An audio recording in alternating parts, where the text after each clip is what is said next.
When I first pulled into Station to Station's Voxel-powered railways, I was expecting more of a straightforward train sim, something akin to the A-Train franchise with a bit of city building.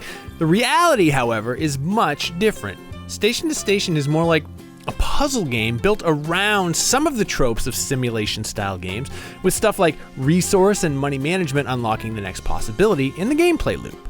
It's disarmingly simple to explain. Some of the buildings on your map are industries that produce resources. Connect those to the other buildings that need those resources. Connect them all to the cities.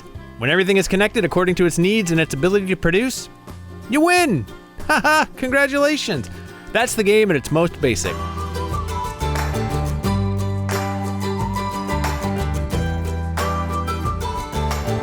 Station to Station bills itself as a relaxing, minimalist game about building railway connections, and hey, I couldn't have said it better myself. There are 6 different worlds, for lack of a better term, each split into 5 or 6 different levels. The levels themselves vary in size, but they all take thematically from the world in which they're placed. For example, the Sunforge Sands and Golden Dunes worlds have you laying tracks in a desert biome, while Evening Star Valley and Greendale are voxel-infused nods to the American West. These different themes don't really have much bearing on the puzzles themselves, other than a few bonus tasks I'll get to later. I would have liked to have seen some more environmental differences between the worlds, ones that had a real bearing on the strategy involved in solving each level. Station to Station's worlds are built using some of the most beautiful voxel art I've seen since 3D Game Heroes on PS3, which I only mention because that game rules. The amazing 3D pixelated look is present in every part of the worlds, down to circling birds and wandering horses and dromedaries.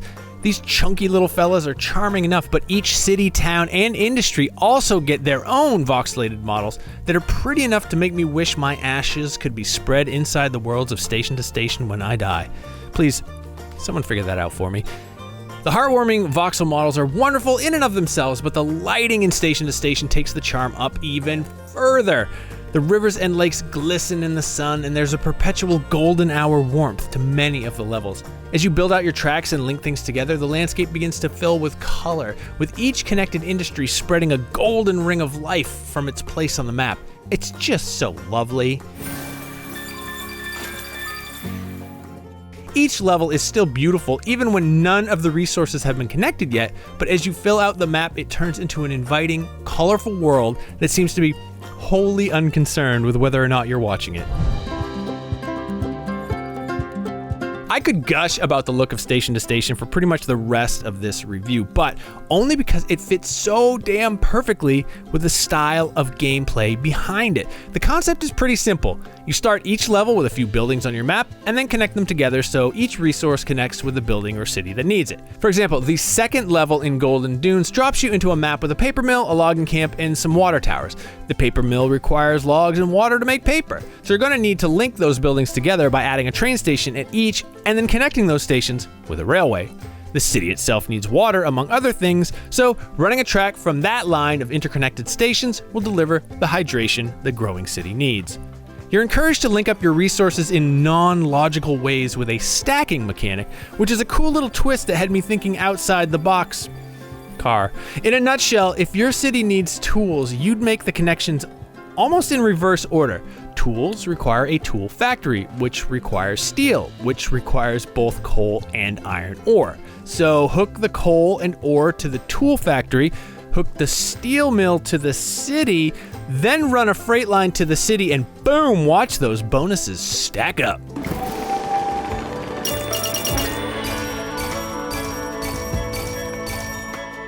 Station to Station won't have you banging your head against a wall with its difficulty, but it does do an excellent job balancing the need to plan ahead with the need to think on your feet.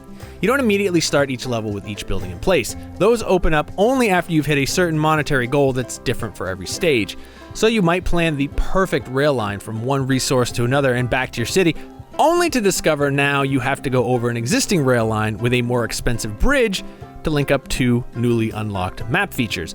More than once I got near the end of a level and had to restart because I'd run out of money. And yet those unexpected failures never actually frustrated me. In fact, I felt a little sense of excitement when that would happen because it meant I got to play through the charming level again, only with the added benefit of hindsight. Station to Station also has a light card system that offers one-time boons to use, although the order you draw them doesn't seem to be randomized. I really like this added layer of options as they required me to make choices about when and where to spend my cards to maximize their benefits, in addition to carefully laying out the railways between cities and resources. It's so simple in execution, but gives a nice extra layer that I appreciate. There's even a custom game option right off the rip that makes Station to Station essentially endlessly replayable. Pick your level size, biome, cliff heights, industries, and difficulty, and then off you go. You can even randomize the biome and industry selections, making every new game, well, an entirely new game, which I love. I'm personally a fan of the largest possible map size because it ups the challenge quite a bit, but it also leads to some incredible opportunities for huge stacks. I feel like the custom maps can be even more fun than the pre-built levels because there's an element of chaos if you randomize the industries and biomes. Station to Station is a relaxing, cozy railway planner with clear goals, flexibility with how you accomplish them, and the absolute perfect amount of challenge. It doesn't try to be anything more than a fun and easygoing experience, and the fact you can randomize levels and crank their difficulty up a bit provides some nice variety with how you approach each session. I love its voxel-based graphics so much. The music is soothing and it just oozes charm. Even failing a level didn't frustrate because it just meant I got another opportunity to roll through the blocky countryside and do a little better. Its biggest strength lies in its simple premise, and it doesn't really stray too far from that. Honestly, it doesn't have to. For more old school aesthetics, check out our review of Wargroove 2, and for everything else, keep it right here on IGN.